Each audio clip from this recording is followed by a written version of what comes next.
By October 2018, Juan Carlos Rivera could no longer afford to live in his home in Copan, Honduras.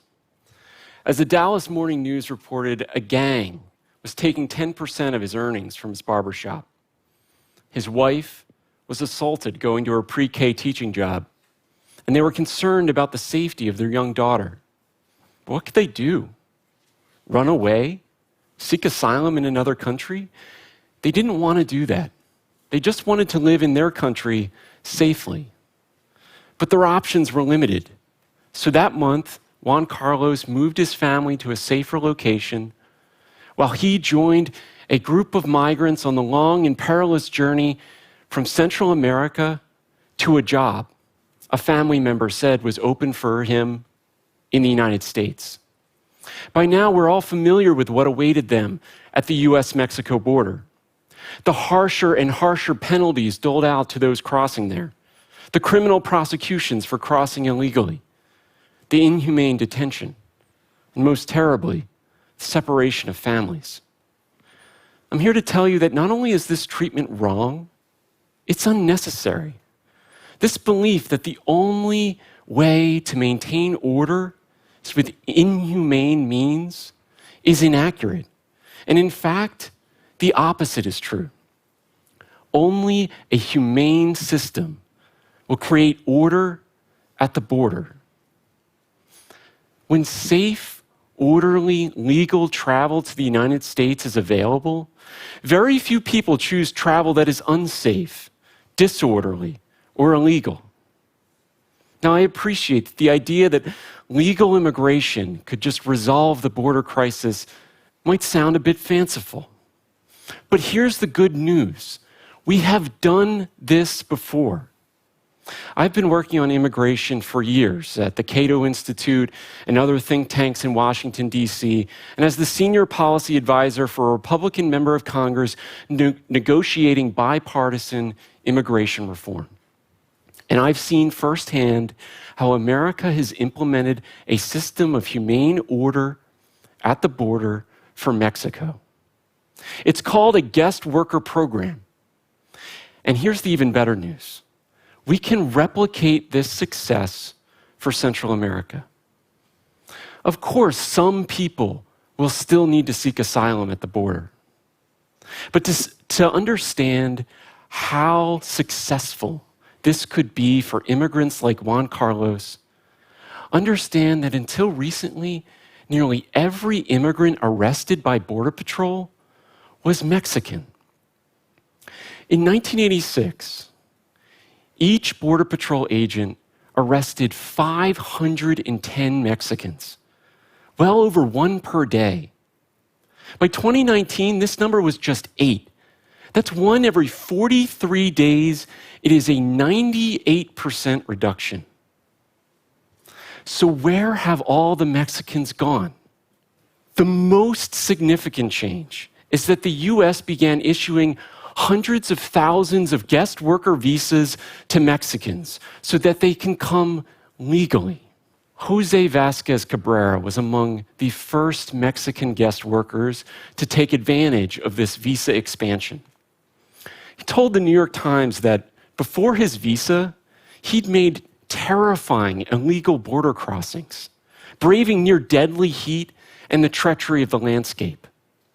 One time, a snake killed a member of his group. Thousands of other Mexicans also didn't make it, dying of dehydration in the deserts or drowning in the Rio Grande. Millions more were chased down and arrested. Guest worker visas have nearly ended this inhumane chaos. As Vasquez Cabrera put it, I no longer have to risk my life to support my family. And when I'm here, I don't have to live in hiding. Guest worker visas actually reduce the number of illegal crossings more than the number of visas issued.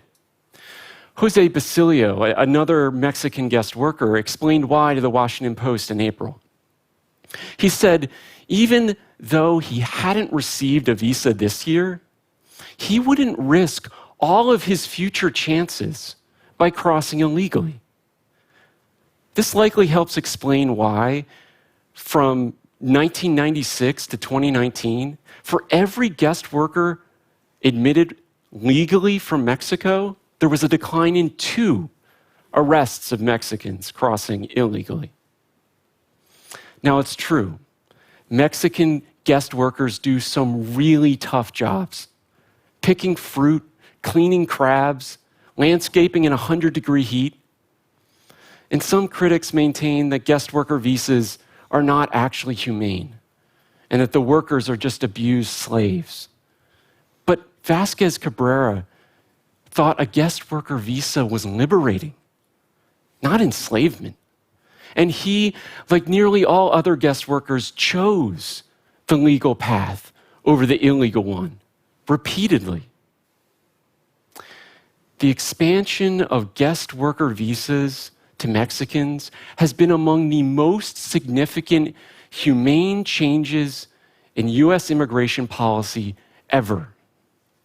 And that humane change imposed order on chaos.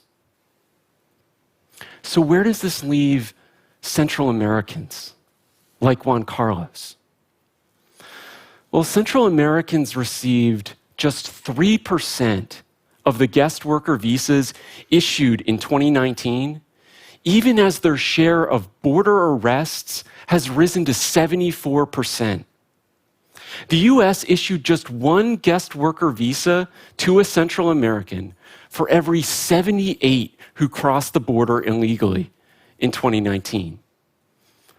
So if they can't get their papers at home, many take their chances, coming up through Mexico to claim asylum at the border or cross illegally, even if, like Juan Carlos, they prefer to come to work. The US can do better. It needs to create new guest worker visas specifically for Central Americans. This would create an incentive for US businesses to seek out and hire Central Americans, paying for their flights to the United States and diverting them from the illegal, dangerous trek north. Central Americans could build flourishing lives at home without the need to seek asylum at the border or cross illegally, freeing up an overwhelmed system. Some people might say that letting the workers go back and forth will never work in Central America, where violence is so high. But again, it worked in Mexico, even as Mexico's murder rate more than tripled over the last decade to a level higher than much of Central America.